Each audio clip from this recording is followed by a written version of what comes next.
Zwom. Doot, doot, doot, doot, doot. BMO. Hey everyone, and welcome to another BMO Creative crypto video. So this one is about the Beast of Busco, which is a legendary giant snapping turtle that was in Indiana in the early 19 or late 1940s. So in Indiana folklore, the Beast of Busco is an enormous snapping turtle that was said to be seen by a lot of people, and it was a 1948-49 time frame. Despite a month-long hunt, though, and national attention, the Beast of Busco was supposedly never found. So, where did it all start? I found stories from 1898 of a farmer that owned that land. His name was Oscar Folk, and he said he saw a giant turtle living in his 7-acre pond on his farm near Churubusco, Indiana, and no one really seemed to care. They were just like, okay, so what? It's a big turtle. So he stopped talking about it. 50 years go by, and in July of 1948, Oscar Blue and Charlie Wilson also report seeing this giant turtle in that same pond that is now known as Folk Lake, named after the farmer Oscar Folk. In Texas, it would still be a pond, but anyway. And it's now owned by a person by the name of Gail Harris, who had also reported seeing the creature after first not believing the two guys, because he had never gone out there and fished his own pond, but apparently he went out there and sure enough he saw it. So here's a drawing I did of a snapping turtle. They are pretty scary animals. I mean, they don't play. I mean, they can pretty much chomp through anything. And basically, I think the 1898 stories from Oscar Folk was just bad timing, because the turtle could have put that town on the map 50 years earlier than it actually did. Now the turtle has had 50 more years to grow, and so these people are saying that this thing was around 6 feet across and weighed over 500 pounds. In early 1949, UPI reporter from Fort Wayne wrote the story up, and so did Michigan Quarterly Review, and the turtle became nationally famous.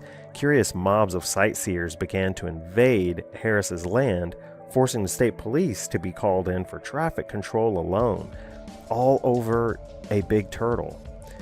So, after many doubted the existence of the turtle, Harris made several attempts to catch the beast, including draining the lake by pumping water into an area that was sealed off by a dam with the help of a guy named Orville Bright and Kenneth Leach, only for the dam to break and when they almost had it completely drained. Despite many attempts, Oscar, which is now the name of the monster at this point, was never captured. In March of 1949, even, an attempt to send a deep sea diver into the pond failed when the wrong equipment was sent, and the dude went in the water anyway and almost drowned himself because the suit filled with water very quickly and it was almost impossible to pull him out, so he had to walk to shore underwater while the suit's filling up. That's gotta be scary. But anyway, the oddest thing though to me was that a photographer by the name of Mike Shea, he worked for Life magazine, he took over 300 shots in the area, and even though some of those shots supposedly had the turtle in them, Life magazine said, so what? It's just a big turtle. So they didn't use any of the shots, and I believe they were destroyed. The shots were destroyed. I don't get that, but okay, anyway. This area of the state still has a lot of turtle-themed things everywhere, and celebrates Churubusco's Turtle Days festival every June, including parades, carnivals, and turtle races.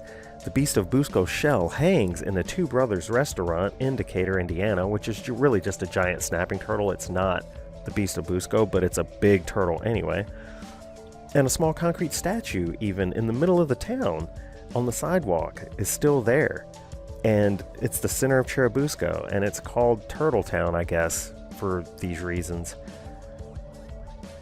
And the size of this thing is possible, because see, I found this is a prehistoric snapping turtle found in Colombia, and snapping turtles do live over most of the United States, and they are dangerous.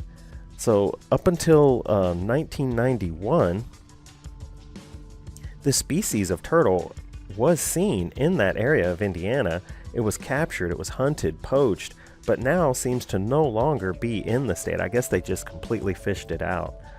Alligator snapping turtles have been captured weighing over 300 pounds in Texas alone, and they can live for well over 200 years. We really don't know how long they live or how big they can get because they keep growing as long as they live, and we don't know how long they live. So there you go. The beast of Busco is not beyond the realm of possibility, folks. It's really not. And when all the noise started in that area, snapping turtles have big, strong legs. It might have just gotten up and walked away, especially when they drained that lake. That probably was enough. It's like, you know what, I'm out. And it just got up and left. So what do you think? The beast of Busco, have you ever heard of it? Do you think it was real? Leave a comment below. Anyways, that's going to do it for this one. Please leave a like and subscribe to BMO Creative for more crypto videos. Thanks. Bye.